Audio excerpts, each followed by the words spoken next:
ಸಾಕಷ್ಟು ಜನಕ್ಕೆ ಸಿನಿಮಾ ಅರ್ಥ ಆಗಿದೆ, ಕೆಲವರಿಗೆ ಅರ್ಥ ಆಗಿಲ್ಲ. ಸೊ ಅದೆಲ್ಲದ್ರ ಬಗ್ಗೆ ಕ್ಲಾರಿಫಿಕೇಶನ್, ಅಂದರೆ ನಾನು ಏನು ಹೇಳೋದಕ್ಕೆ ಹೊರಟಿದ್ದೆ ಆ ಸಿಚುವೇಶನಿಗೆ ಮಾಡಿದಂಥ ಒಂದು ಸಿನಿಮಾ ಅದು.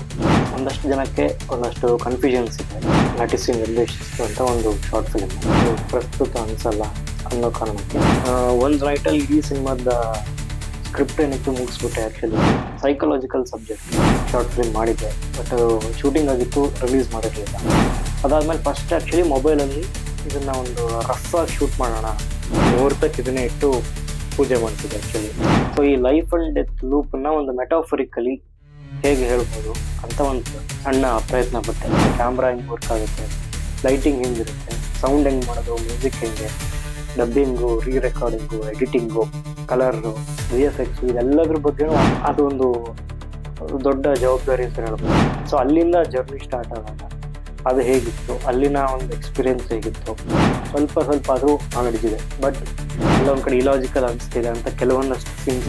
ಫೈಂಡ್ ದ ಕೀ ಅಂದರೆ ಆ ಒಂದು ಕೀ ಅನ್ನೋದೇ ಒಂದು ಮೆಟಾಫರ್ ಆ್ಯಕ್ಚುಲಿ. ಆ ಕೀ ಅಂದರೆ ಏನು, ಪುನರಪಿ ಜನನಂ ಪುನರಪಿ ಮರಣಂ ಅಂತ ಒಂದು ಏನು ಇದೆ ಅದನ್ನ ಇಟ್ಕೊಂಡು ಈ ಕಾನ್ಸೆಪ್ಟ್ ಮಾಡಿದ್ದು. ಸೊ ಇಡೀ ಸಿನಿಮಾ 2 ದಿನದಲ್ಲಿ ಶೂಟ್ ಮಾಡಿದ್ದು. ಶಾರ್ಟ್ ಫಿಲ್ಮ್ ಮಾಡೋದೇ ತುಂಬ ಕಷ್ಟ. ಸಿನಿಮಾ ಬಗ್ಗೆ ಏನೂ ಗೊತ್ತಿಲ್ಲದೆ ಇರುವಂಥ ಒಬ್ಬ ವ್ಯಕ್ತಿ ಸಿನಿಮಾನ ಹೇಗೆ ಮಾಡ್ದ. ಮೊದಲನೇ ಸಿನಿಮಾ ಮಾಡಿದಾಗ ಇದು ಯಾವುದೂ ಗೊತ್ತಿಲ್ಲ, ಅಂದರೆ ಅಷ್ಟಾಗಿ ನಾಲೆಡ್ಜ್ ಇಲ್ಲದೆ ಇದ್ದಂಥ ಒಂದು ಟೈಮ್. ನನಗಿನ್ನು ಎಡಿಟಿಂಗ್ ಬಗ್ಗೆನೂ ಏನೂ ಬೇಸಿಕ್ ನಾಲೆಡ್ಜು ಇರಲಿಲ್ಲ. ನಾವೇನು ತುಂಬ ದೊಡ್ಡ ಸಿನಿಮಾ ಮೇಕರ್ ಅಲ್ಲ, ತುಂಬ ದೊಡ್ಡ ಸಿನಿಮಾಗಳಿಗೆ ಮಾಡಿದ್ದೀನಿ ಅಂತನೂ ಅಲ್ಲ. ಸೊ ನಿಮಗೆ ಸಿನಿಮಾ ಮೇಕಿಂಗ್ನಲ್ಲಿ ಆಸಕ್ತಿ ಇದ್ದರೆ ಈ ಚಾನಲನ್ನು ಸಬ್ಸ್ಕ್ರೈಬ್ ಮಾಡಿ.